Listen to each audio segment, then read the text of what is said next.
अक्षय शिंदेच्या एन्काउंटरला police जबाबदार असल्याचं चौकशी अहवालामध्ये नमूद करण्यात आलंय। कोर्टाचा हा अहवाल आहे। अक्षय शिंदेच्या मृत्यूला तब्बल 5 पोलीस जबाबदार आहेत। स्वसंरक्षणासाठी गोळीबार केल्याचा दावा जो पोलिसांनी केलेला होता तो दावा खोटा, संशयास्पद असल्याचं म्हटलं जातंय। बंदुकीवर अक्षय शिंदे याच्या पोटाचे ठसेच नाहीयेत आणि त्यामुळे स्वसंरक्षणासाठी गोळीबार कसा हा सवाल उपस्थित करण्यात आलेला आहे। एकंदरीत बदलापूर मधले हे जे प्रकरण आपण पाहिलेलं होतं ते अतिशय गाजलेलं प्रकरण आहे। या संदर्भात अधिकची अपडेट आपण घेऊयात आमचे प्रतिनिधी सचिन गाड यांच्याकडून। सचिन, आपण पाहतोय चौकशी अहवाल समोर आलाय। चौकशी अहवालामध्ये कोणकोणते मुद्दे नमूद करण्यात आले या संदर्भात सविस्तर माहिती। नक्कीच आपण बघतोय की चौकशी अहवाल आता समोर आलेला आहे। न्यायालयीन चौकशी या संपूर्ण प्रकरणाची करण्यात आली आहे। चौकशी अहवालामध्ये हा एन्काउंटर फेक असल्याचं स्पष्ट मत हे न्यायालयीन चौकशीत समोर आलेलं आहे। ज्या बंदुकीने अक्षय शिंदे यांनी पोलिसांवरती गोळीबार केला असा दावा पोलिसांचा होता, त्या बंदुकीवर अक्षय शिंदेच्या हातांचे ठसेच आढळले नाहीत। एवढंच नव्हे तर अक्षय शिंदेने कोणत्या प्रकारची गोळी कधी चालवलीच नव्हती असं देखील या न्यायालयीन चौकशीत समोर आलेलं आहे। आणि न्यायालयाने हा देखील प्रश्न उपस्थित केलेला आहे की आरोपीच्या पायात गोळी झाडण्याऐवजी त्याच्या डोक्यात गोळी का झाडली गेली, असे सगळे प्रश्न उपस्थित झाल्यानंतर अखेर या संपूर्ण जो एन्काउंटर होता तो खोटा असल्याचं, फेक असल्याचं आता समोर आलेलं आहे। आणि म्हणून आपण बघतोय की आता न्यायालयाने जे 5 पोलीस अधिकारी किंवा पोलीस कर्मचारी त्यावेळेला अक्षय शिंदेला नेत होते त्यांच्यावरती आता गुन्हा दाखल करण्याची आदेश हे उच्च न्यायालयाकडून देण्यात आलेले आहेत। आता कोणत्या स्वरूपाचा गुन्हा दाखल होता आणि काय नेमकी या पोलिसांवरती कारवाई केली जाते हे पाहणं महत्त्वाचं असेल। निश्चितच हा चौकशी अहवाल समोर आला, मात्र यामध्ये म्हटलं जाते की तब्बल 5 पोलीस जे आहेत ते या संदर्भात जबाबदार असल्याचं सांगितलं जाते। त्यांची काही प्रतिक्रिया, त्यांच्याकडून काही माहिती समोर आलेली आहे का? कारण हा अहवाल जो तो अतिशय महत्त्वाचा आहे।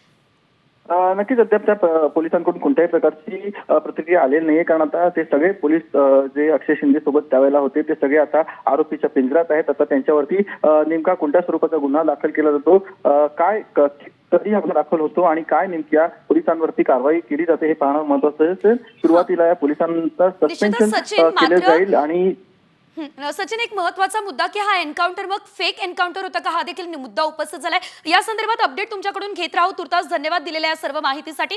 चौकशी अहवालामध्ये नेमकं काय आहे हे आपण जाणून घेतलं, मात्र या संदर्भात आता पुढे पोलिसांची भूमिका काय असते, काय प्रतिक्रिया समोर येते हे बघणं महत्त्वाचं असेल। बदलापूर मधले हे जे प्रकरण आहे ते अतिशय महत्त्वाचं प्रकरण। 2 चिमुरड्यांवरती शाळेत लैंगिक अत्याचार झालेला होता आणि या प्रकरणामध्ये अक्षय शिंदे हा जो व्यक्ती आहे याला पोलिसांनी अटक केलेली होती। अक्षय शिंदे याला फाशीची शिक्षा यासाठी मोठ्या प्रमाणात जे सर्व विरोधक आहेत ते सुद्धा एकवटलेले आपण पाहिलेलं होतंच, मात्र बदलापूरकर देखील मोठ्या संख्येने रस्त्यावरती उतरले होते। रेल रोको झालेला होता।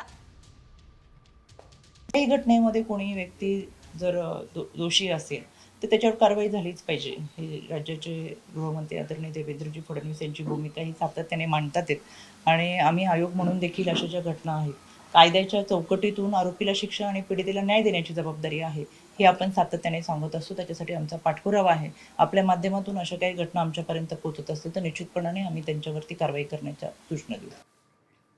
तर या संपूर्ण प्रकरणामध्ये आपण ही रुपाली चाकणकरांची तर प्रतिक्रिया पाहिली, मात्र यामध्ये एक पोलीस निरीक्षक, दुसरे पोलीस उपनिरीक्षक आणि 2 हवालदार अशा 4घांचा सुद्धा एन्काउंटरमध्ये सहभाग होता अशी माहिती आपल्यापर्यंत मिळते। मात्र एकंदरीत जर आपण बघितलं तर या ठिकाणी जर अक्षय शिंदेने स्वतःच या ठिकाणी हल्ला करण्याचाच प्रयत्न केलेला नाहीये तर एन्काउंटर नेमका का झाला हा सवाल उपस्थित केला जातोय। मग हा खोटा एन्काउंटर आहे का हा देखील प्रश्न आहे। मात्र या संदर्भात बावनकुळे नेमकं काय म्हणताय, त्यांची काय प्रतिक्रिया आहे ते देखील आपण बघूया।